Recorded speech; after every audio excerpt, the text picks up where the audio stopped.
Well, hello there, everybody. Yeah, jamming out to some Steely Dan. Are you reeling in the years is what they want to know. And yeah, so I hope you are. It says we're live. There we are. Yeah, I really enjoy Steely Dan. It's they just had that sound. Hey, David Barry, how you doing? Lucky Stone, good to see you. Bosto, hello, all the moderators. Hey, Big Al, how you doing? Deborah Sloan and Living Above. Hello, how you doing? Darth, good to see you. Uh, just invoke favor over us, all of us today. Nothing missing, nothing broken be found in our lives. And happy birthday and anniversary if you got one. And let's see, got a lot of material. Y'all should be checking out David Barry's YouTube channel. Nina has her show, I think, tonight, 8 p.m. my time, I think. Hump Day. Of course, you've got Robert V and Trina in the group over at Milky Way Soul Tribe channel. So, and the rest of you who have channels, let me know and I'll give you a high five. So it is smoky here today. I want to let you know we slept with the windows open and holy crap. It's like, where the freak did all this smoke come from? And I do mean, and many of you out in the West, you know what we're talking about. Well, heck, it's gone all the way to the East Coast now. So there you are. Hey, just send the check in the mail, Barry. Hey, Grandpa Brian, how you doing? So good. Hey, ZZQ, good to see you. So good to see you. Hello, Nina, 7P, good to see you as well. Wow, Kent Cook, good to see you. Yeah, we need rain, rain, rain.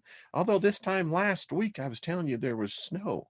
So our things are really getting interesting, I think is basically the way I look at it. Very interesting. And Big Al. Well, you and Perry, y'all take care. Hey, Teresa, good to see you, my dear. Teresa is new on our moderators, so thank you. And all your moderators, you guys rock and gals. There's Red Roof Ranch. How are you doing? Celestial Shamanic. Good to see you. The Delta Hook set. Well, greetings. Welcome, Astro Essex Girl. That's a far out handle. How are you doing? Michelle, good to see you as well. So we're going to be really kind of got a lot of documents. So I've gotten a lot of emails, and so I've kind of put many of these together, and it's all tying into what we're already deeply into. David Barry, I got an idea, something I'm going to email you about. So anyway, let me start out with the picture that you saw on the slide, because this is really a far out, the cosmic order of all things. And it's interesting.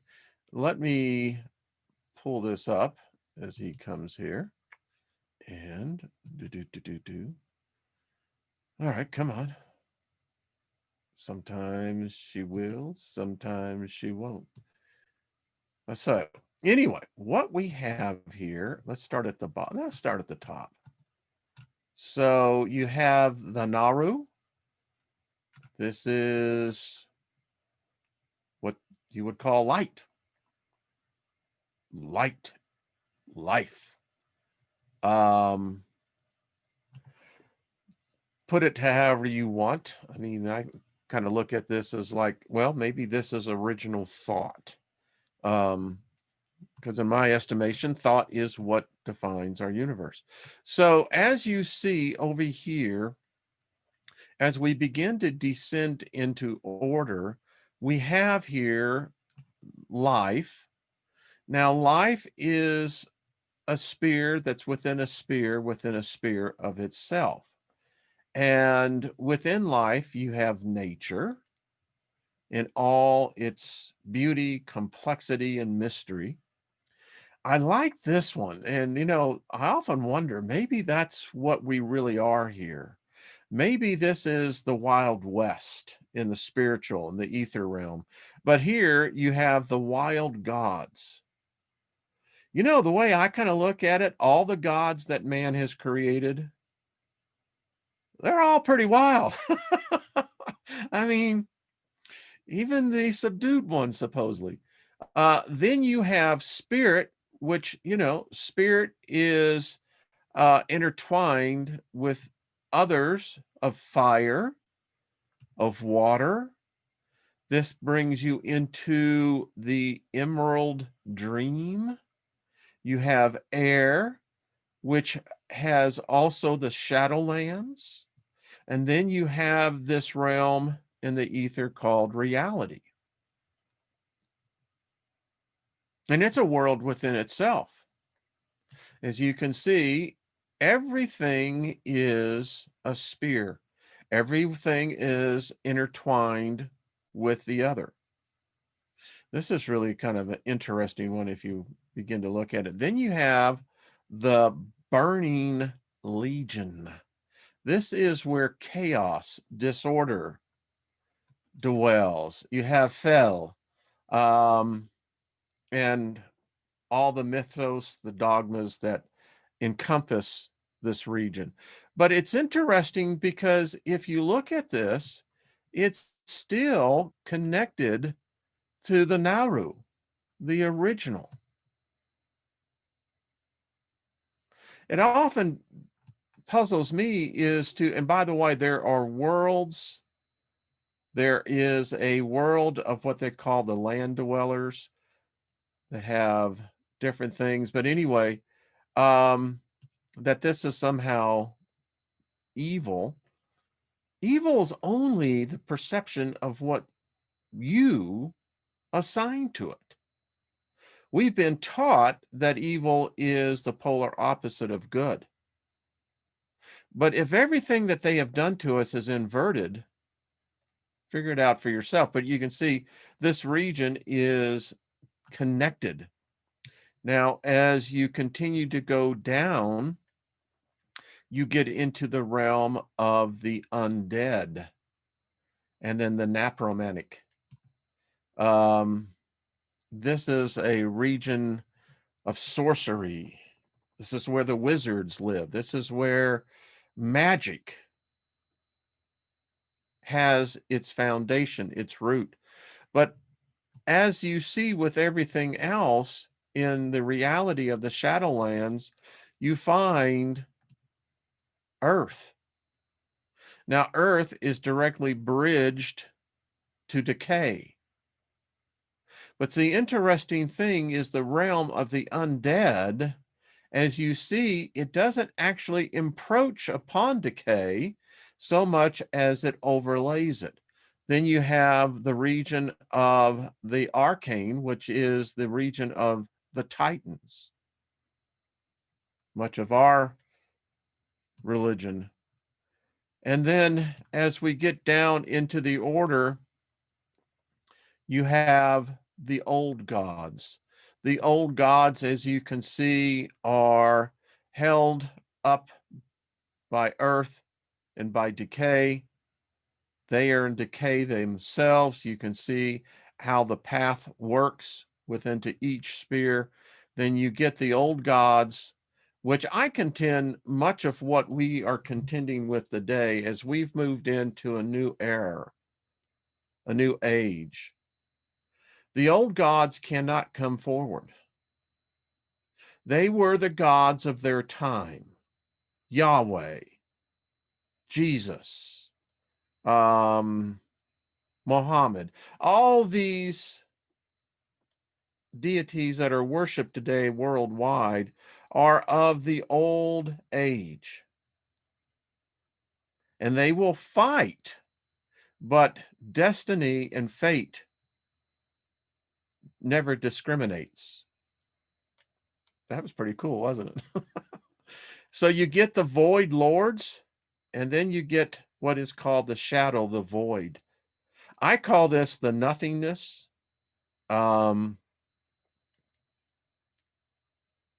It's the second death for a spirit.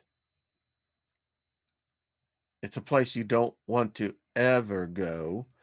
And the interesting thing about this is that if you look at this, the paths, there is a path that leads all the way back up through reality, up through the wild gods, the burning legions, back up here to the light.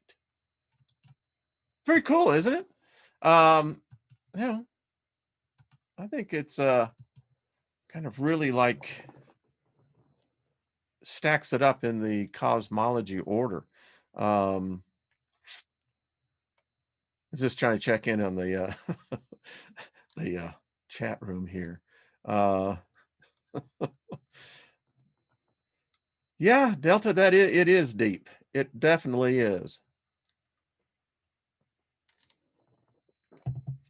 But if you think about it, it does have a certain cosmic order to it, does it not? Where did I find that picture? That's what Darth is asking. Darth, I mean, I've got tens of thousands of files of research and pictures, but if you want it, I'll send it to you. Thank you, Blanca. How are you, Medina? And there's Regina. How are you? So, yeah, it is. Again, it is out of sight. It really is. So, I've had a number of emails over the last month or so of people having issues with negative energies that have invaded their homes, invaded their personal lives. A lot of times that can be with sickness. It can be showing up in many areas, just not the sense of a negative energy all the time. But where, Wayne, does your head ever spin? Well, you ought to come into my brain. I mean, where my consciousness dwells, my kingdom. We all have kingdoms, by the way. You do know that, right? You didn't know that? Yeah, you, madam, you good sir, you are a king. You have your own kingdom. Now, how you choose to manifest into your kingdom, that's solely up to you. It's part of the why we're down here. Joyce, are you serious? Wrote in the comment yesterday, I think it was, and it was very spot on, is that it's about the journey. There is no judgment. You can't judge something that's imperfect. Just like you can't judge something that is perfect. It's impossible. But what we fail to understand, if the archons exist, if we are in fact in a realm that we call life, planet Earth, we're not the only occupants of the earth. Apparently, there is a completely spiritual realm that we are co-inhabiting with. And we have discovered and learned that not all humans carry the same soul, the same background. There is the real potential that we're not all of the same spirit. There is the very good possibility many don't have spirits. They do have souls. So, getting back to how do you deal with these sometimes called curses? Many times we don't realize it, but we do curse. And you got to break that. So the thing I will tell you this, it's really kind of goes into a couple steps. So the favor invocation that I read here, this actually breaks curses. If you, and I know Lucky Stone is one, I have them still to this day on my wall here in my office. These break curses. They break self-induced curses. They break the curses that you are naturally cursed with through the radio, through the television, through the internet. Yeah, curses can be transmitted. So if you speak this each day, you're breaking curses, boom, right from the very get-go, baby. All these favors, you can't have a curse on you if you have favor. One is superior to the other, and I will tell you, it is the favor. Favor always trumps curses. Will come upon me and overtake me if I give voice to them each day. Got to speak it, baby. You speak it, it's going to be. Favor will be with me in the city. Favor will be with me in the country. Favor will heal my body when I speak favor into my body. I hope every one of you do that every day. Favor will set apart my children, my animals, my ground is favored with abundance of joy. A lot of households today don't have joy. No, they've lost the happy, joy feeling. Favor will be on my food, my water, my pantry, my life force. I think Lucky, when I watched one of his videos, he's added a whole list of this. I mean, he really was thorough. And that's how you have to get. I mean, you have to get serious with this.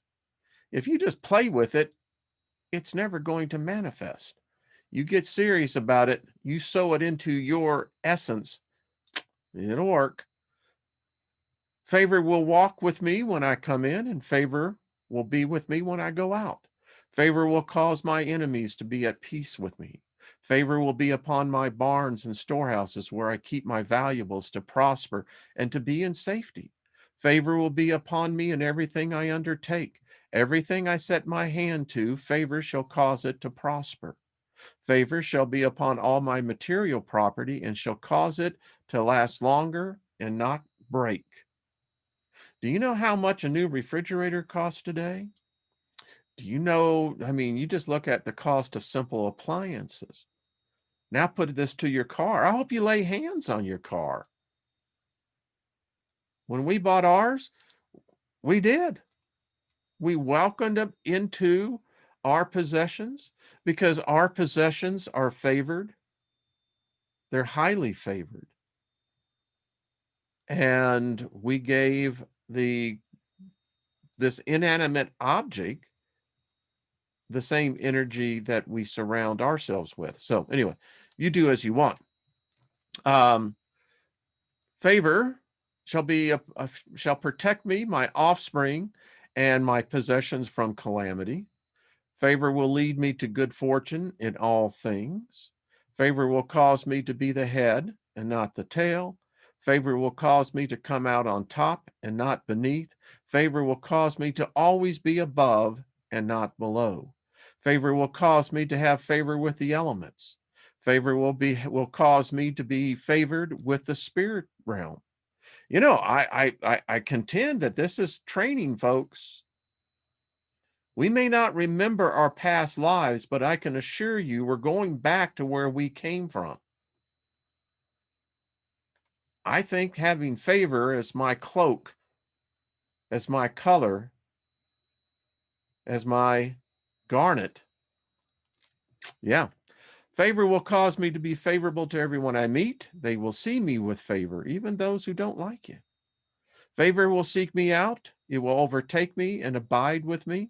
No weapon of any kind shall harm me, nor will it prosper.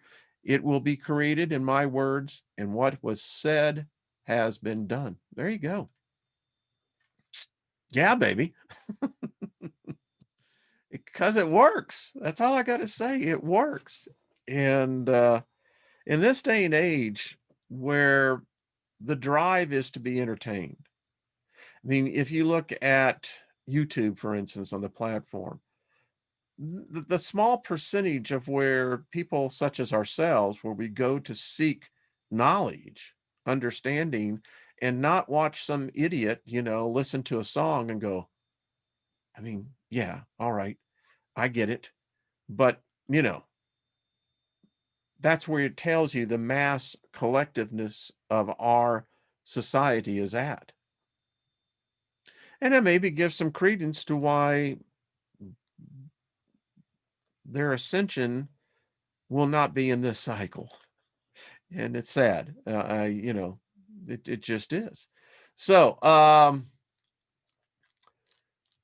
like what the Joe Sapien says, the multiverse, it lacks nothing. Neither does the earth.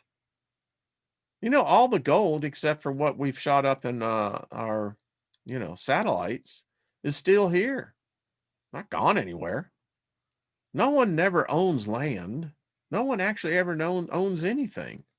That's the illusion. You play this game called materialism, and let's see how much shit we can acquire. And then you got people that have so much crap that they actually have to rent storage units to put all their crap that they have accumulated so far in their life. And they want to know why their lives are so weighed down. It just doesn't work. We do have to do the work to get the results. That's right, Robert V. I mean, you can't be a farmer and in springtime have your sorry ass sitting on the porch rocking back and forth going, going to be a hell of a harvest this year. And the person next to you goes, well, when are you going to plant? I didn't say I was going to plant anything. I'm just saying, going to be a hell of a harvest. Yeah, you're going to harvest exactly what you put into it, baby. Nothing. So, all right. So now, this is another interesting, we're going to have some fun here, folks. We're going to be looking at a lot of different documents. I've showed this one before, but I'm just going to go ahead and read this one. This is breaking a blood spell ritual. Now, you may not know this, but the way laws are written, the way words are put into it, you'd be surprised how many of us are impacted by blood spells.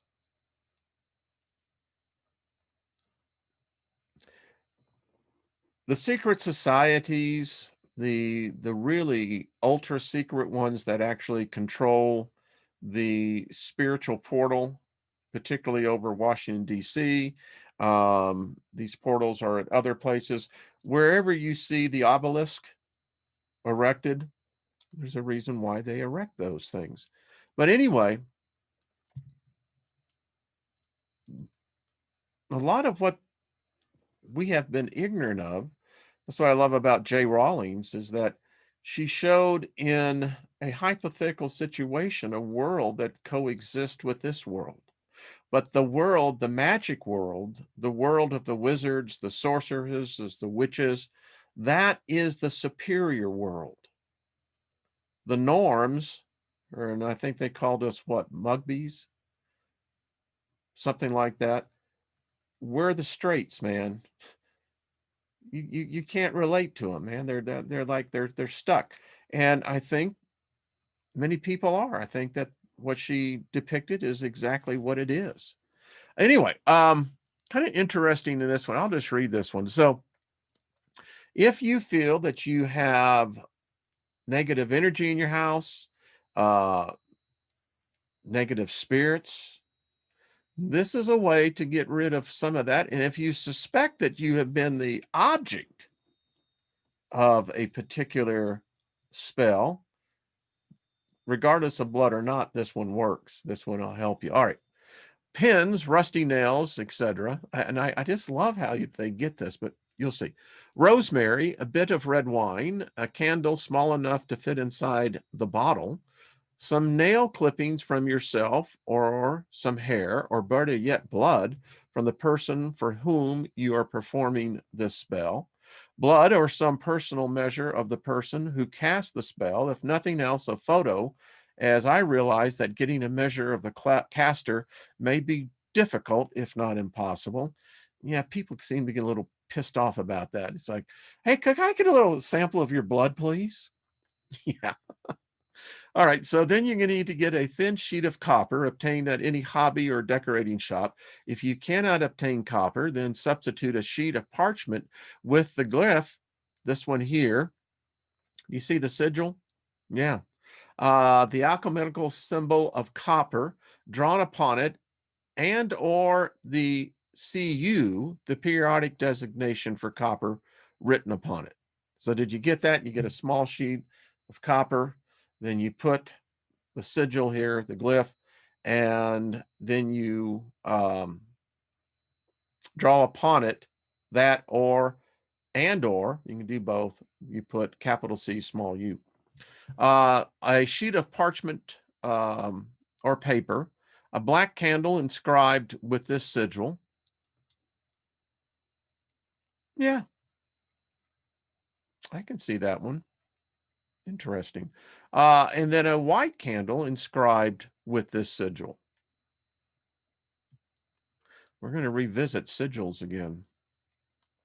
All right, recipe for bloodroot incense. You need 2 pints or 2 parts of bloodroot, substitutes bloodwort or tobacco, 2 parts dragon's blood, a drop of your own blood, person you're doing the spell for if you like, 1 part salt, 1 part juniper and pine needles, 1 part rosemary, 1 part ginger and cinnamon. It is said that blood spells are hard or impossible to break.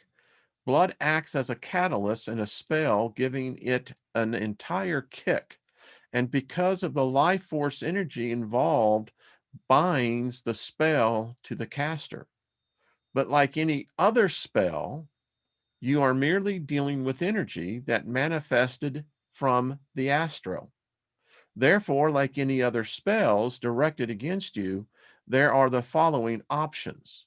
1, let the spell run its course. This course is usually the least appealing. 2, if you are a more skilled practitioner of the art, you may overcome the spell by sheer force of will. Battle, baby. How many of, I know some of us, I mean, there's been times where it's a mental battle, and I mean, I've gotten up in the faces of whatever those faces looked like. This course is fraught with trouble, as you may not be more powerful than the original caster. Plus, this action usually leads to an escalation of the conflict. 3, retaliate with a spell of your own. See number 2 above. 4, reflect the energy back to its source. 5, deflect or transmute the energy being directed at you. Since a spell is merely energy, it may be redirected, grounded, or transmuted. This is the course we'll follow in the below workings. We are going to take this, for what of a better word, negative energy, and change it into something beneficial. Therefore, even if the original caster keeps feeding this spell, you'll only benefit from such efforts. This method also has been added, has the added boon of not occurring any karmic backlash. Bonus. Interested? Oh, yeah, you are.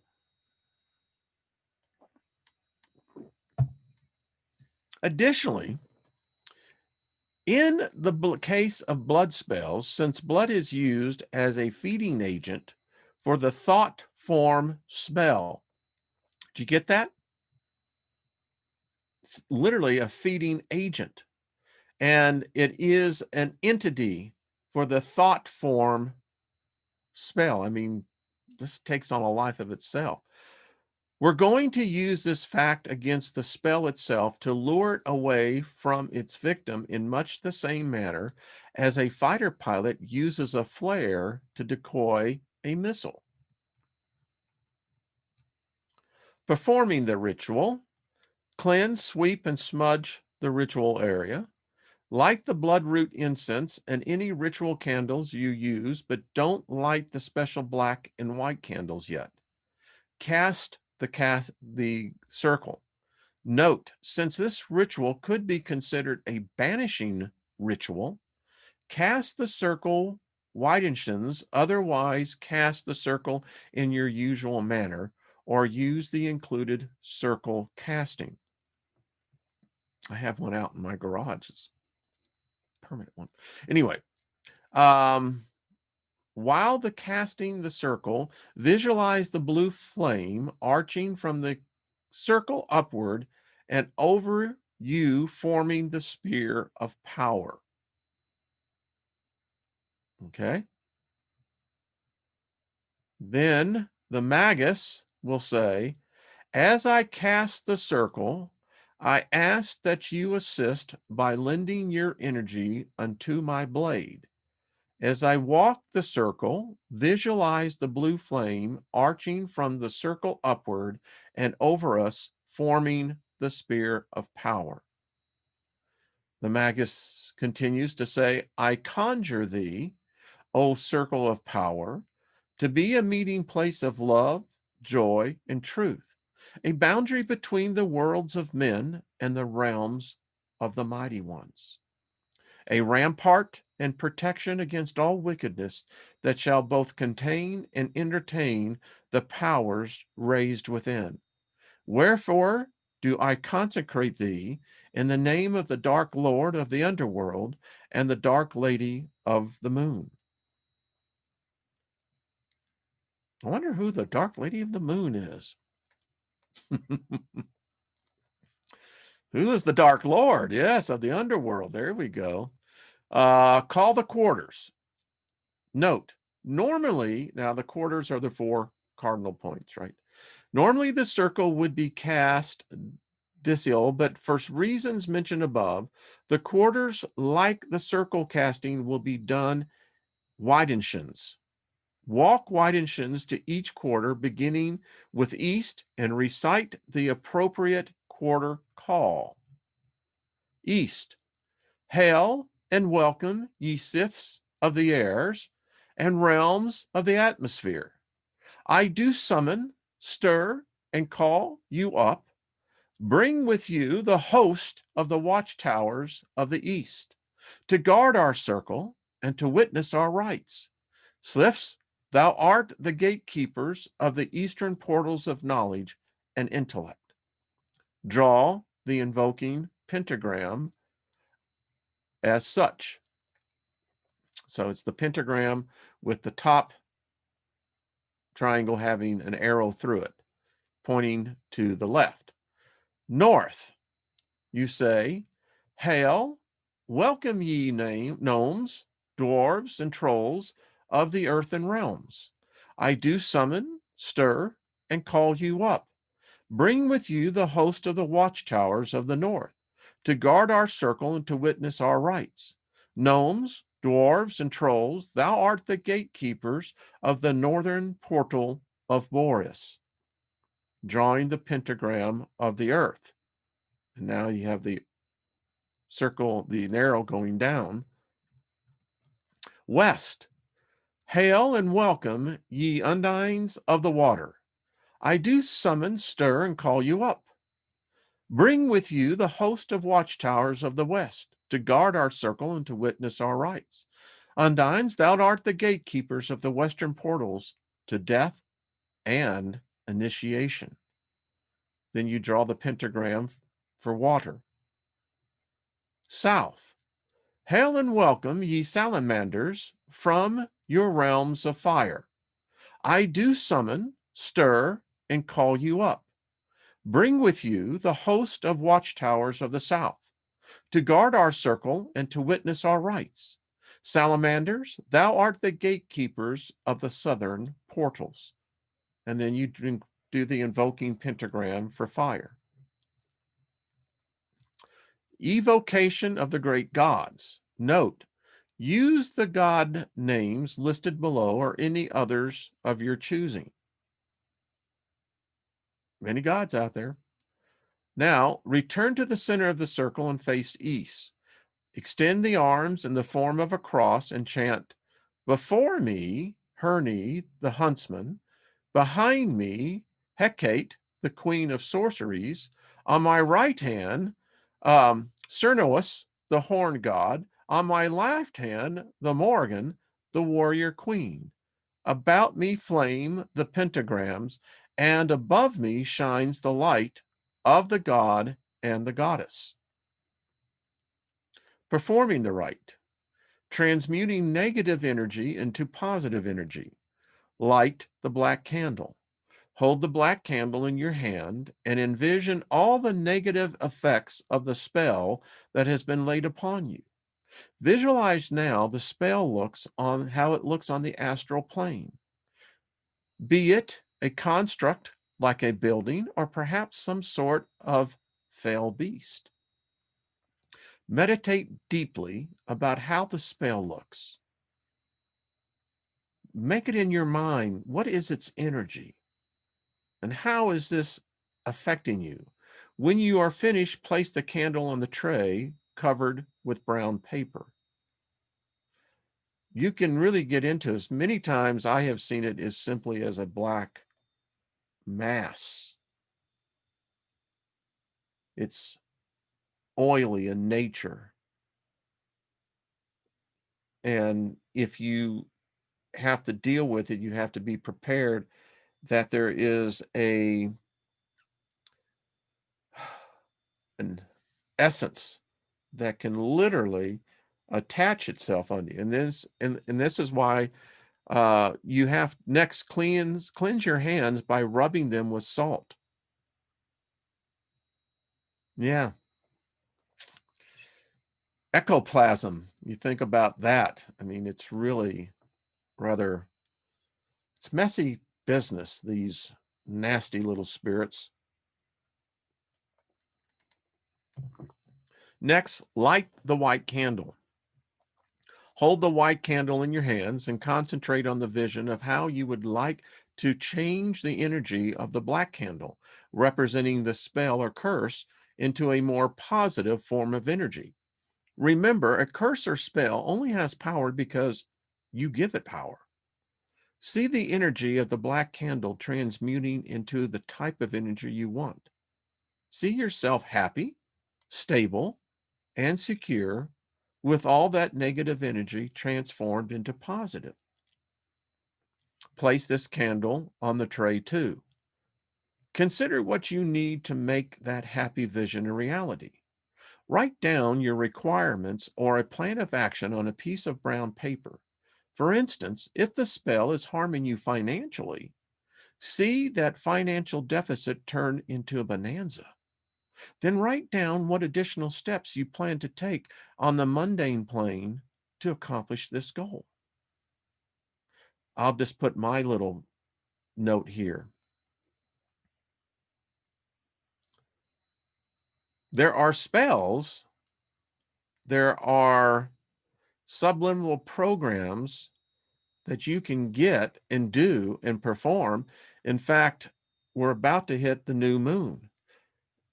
Powerful time. If you're looking to cast a financial spell, always do it on a new moon when it is waxing full. Why? Because you want that to be representing of that energy, Lilith's energy, to be able to begin to influence your kingdom. Every kingdom has a treasury. What does yours look like? We continue.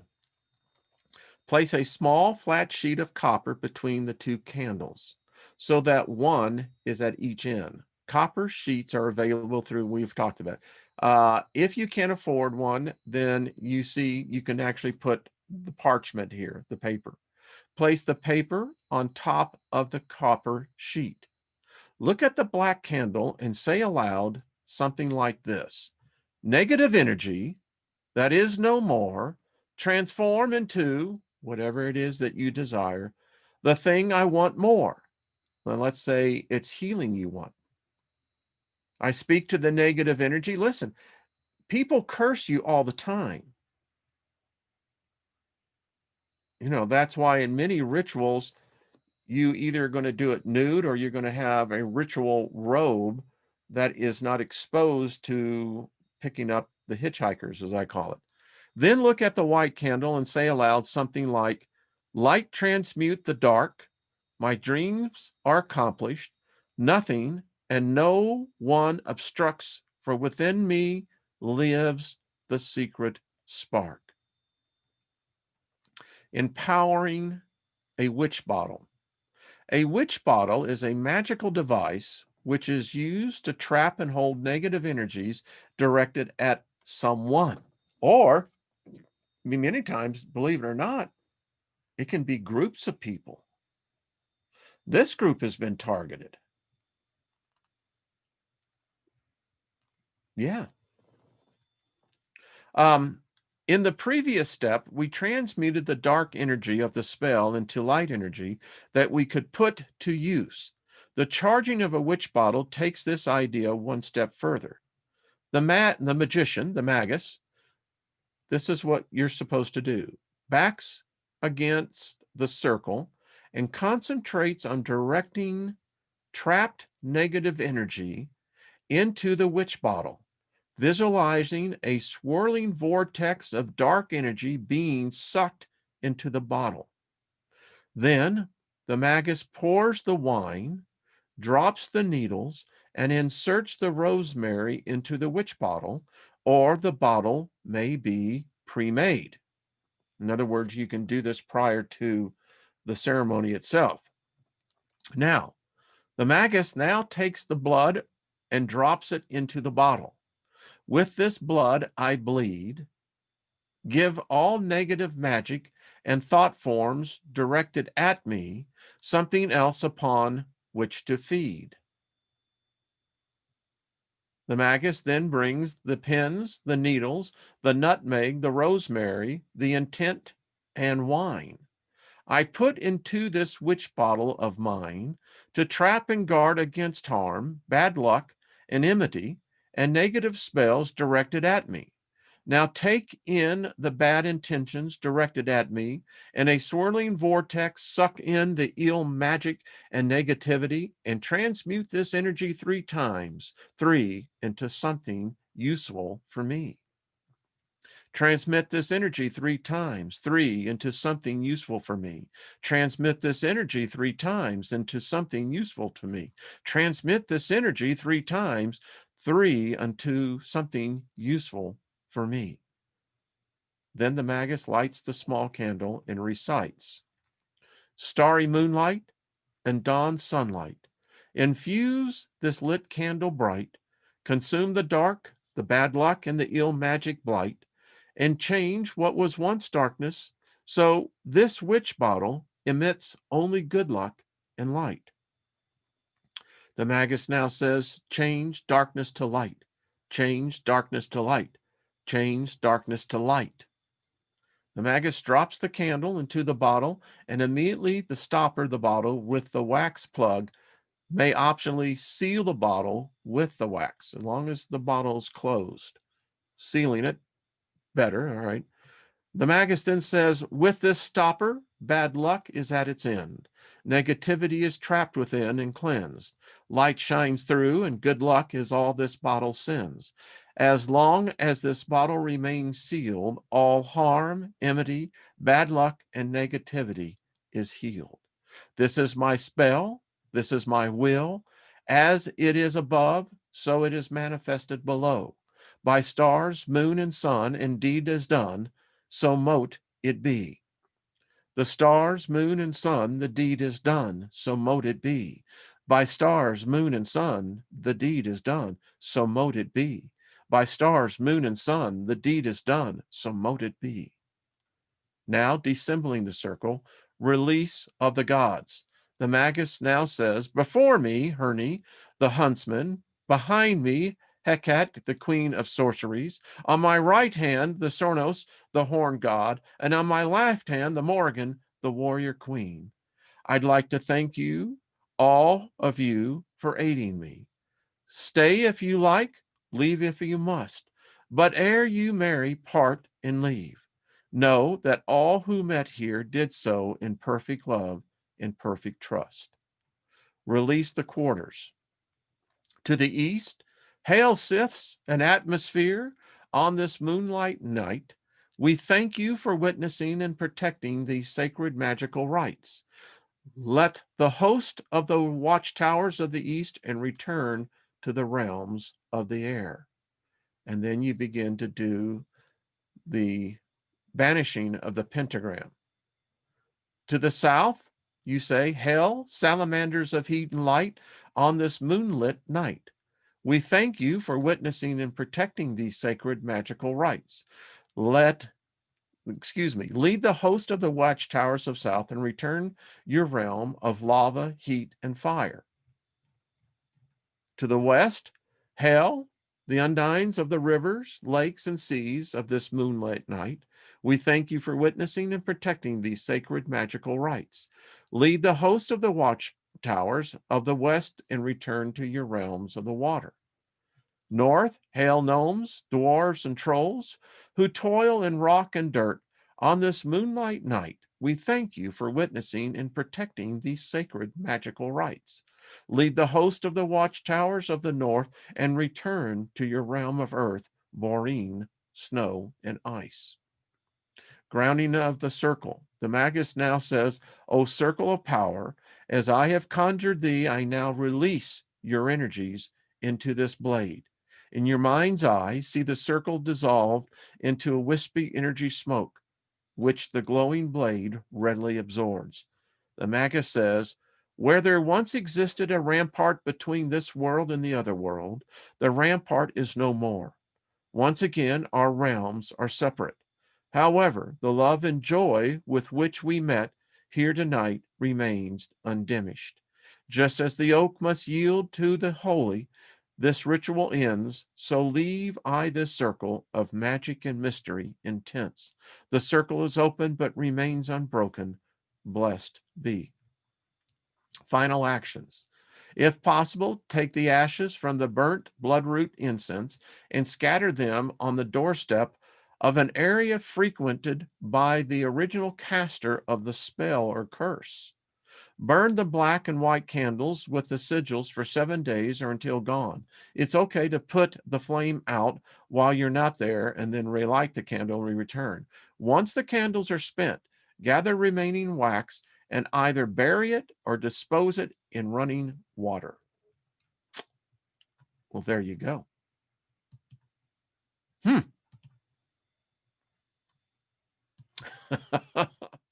Well, you don't get to see that every day on YouTube, isn't it? Yeah, so there you go. Just reading some of the chat room.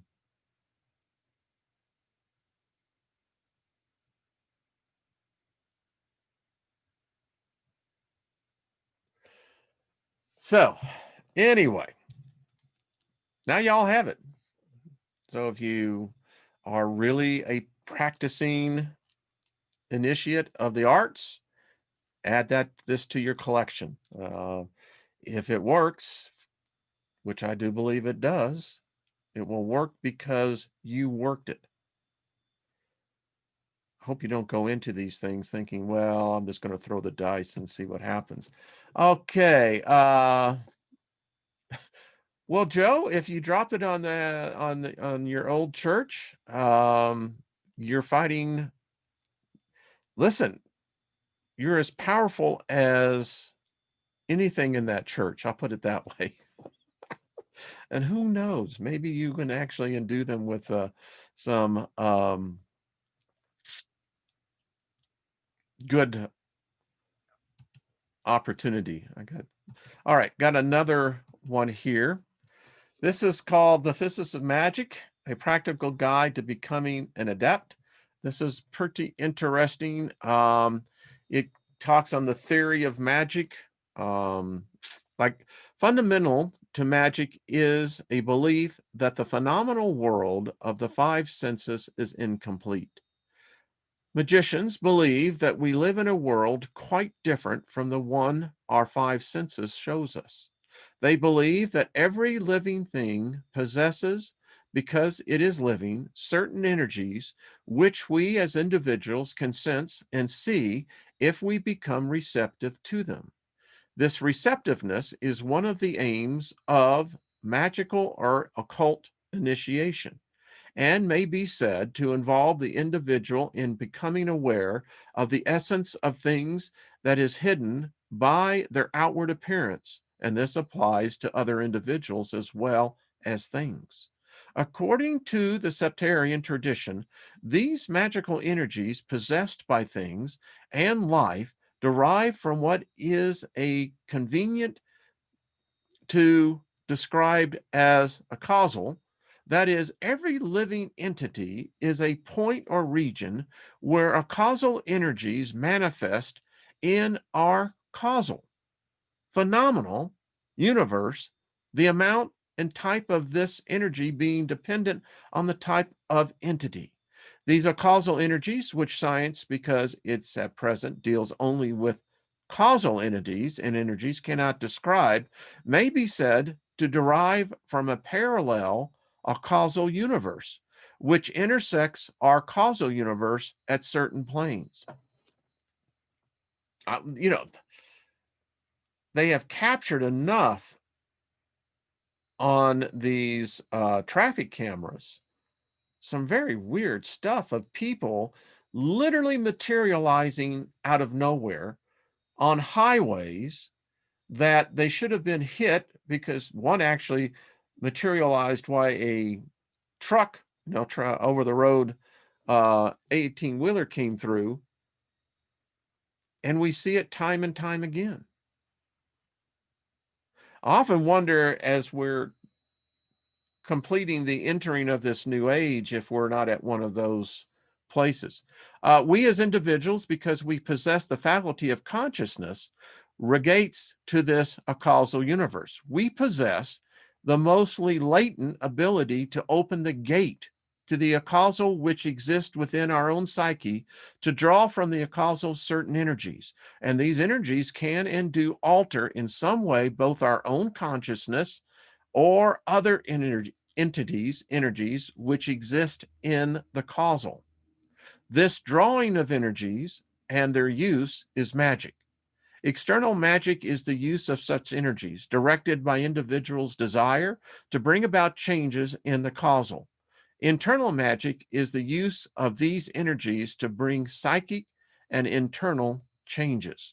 To draw upon such energies it is usually necessary for the individual to use some form of framework or symbolism, and techniques of external magic use such symbolisms to bring both apprehension of the energies and their control. Various systems of symbolism exist, most denoting the type of energy by gods, goddesses, spirits, or demons. In reality, the actual symbols are the only secondary importance, and the magician who is following the path of the adeptship will soon discard such symbols, names, descriptions, and thus external magic itself, in favor of apprehending such energies as those energies are in themselves. In the septarian tradition, this is done first via the tree of ward, the 7 spears of the pathways connecting them. And then through the star game, the tree of word may be seen as a map of the consciousness, both individuals of the psychic and of those regions other than the individual where the causal and causal meet. Symbolism of the spears and the pathways, the tarot cards, planet incenses, god forms, and so on, are the first or the initiated stage of apprehension of the star game. Is that not far out? And it goes on. I mean, this is one you should have as well. As he continues, now, because I don't have a whole lot of time, I got too much time on my hands. All right, this is the list of consciousness. All right, so these give the attributes of what actual consciousness is. Take it for what you want or not. Dark matter is invisible light, which is actually the consciousness of all beings, including God. 2, pareidolia is an extension of God's consciousness. That's pareidolia is where you see faces in inanimate objects. 3, we as humans die and become part of this consciousness. 4, Over a very long stretch of time, civilizations evolve into consciousness. That's an interesting that's an interesting point to really discuss even more, because we've seen what these past people who were living what we see the past as history, for them, they were living the future as we are. And look how the Egyptians, the Medo-Persians, the Greek, the Romans, I mean, all of this, they're alive today. Their consciousness is alive today. Otherwise, we wouldn't pay any notion to them. Humans have been on Earth for millions of years, if not billions. We may have innocuous evidence of up to 5 previous civilizations. The evidence of anything over 5 or so civilizations will be wiped out completely by time or by intelligence. The Anunnaki are the hidden rulers of the world. Civilization's reset is part of what I would call part of the long march from a very long-lived beings, i.e. the Anunnaki. The moon is hollow, not because it was a starship, but an insanely large fire dragon's egg, stolen by Enki and Enlil, and retrofitted into a weapon flown here to Earth millions of years ago, and is the cause for the pyramids for being out of alignment, and also flipped the Earth's magnetic poles. The moon was used as a destructive leverage against prior civilizations. 90% of history is a lie. Our current civilization is so different from previous civilizations that the Anunnaki may actually be enjoying this one. Most, if not all, civilizations outside of Earth are agrarian cultures vastly different than ours. Most civilizations outside of Earth works with previously mentioned consciousness. There is a war going on for far longer than humans realize that is going on outside of the Earth. Space is not a vacuum, but a plasmic in nature. There will be a fake alien invasion. The fake alien invasion is actually fake only because the people who are being called aliens are actually the good guys. Dragons still exist outside of the Earth. Look to the Mud Fossil University's 900-mile-long dragon, which is actually somehow tied to the sinking of Atlantis. Consciousness, aka God, and his 3D allies are here right now. They do have a Star Trek Prime directive of non-interference. That directive is just about exhausted here on Earth. The moon has been prophesied to move like a drunkard. That is a current event within the last few years. The moon, or the actual egg, has been taken from the Anunnaki. This taking is an effect or sign from the good folks that this has happened. The Anunnaki know propaganda very, very well and have smeared the gray folks into being the Ebel beings. But are actually the good race. There is more than one being like God. In this case, you can look at Gary Parker's work and his interaction with Abba. Anu is one of the beings that is like Abba, but is truly an ancient evil. Nibiru is real. Earth is a major outpost of the Anunnaki, and the Anunnaki lose this outpost. And it goes on. If you'd like to have this, because I'm running out of time and I can see it. But again, another point of view. All this knowledge, what do we do with this? Is the gnosis really worth the doses? I don't know. So there we go. I want to send out thoughts to Steve, our friend that comes on Friday, Zereth, and I think he's down there where I think that Hurricane Sarah is going. So we just send, I know we have listeners and family members down there, so we just send you love and protection. Keep yourself dry. That's the important thing, and try to stay above the water. David Castle, we send out favorable thoughts to you. Check out Nina's channel tonight. The Soul Tribe channels.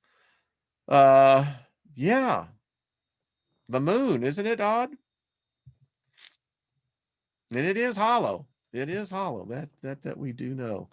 All right, folks, this is fun. It has been fun.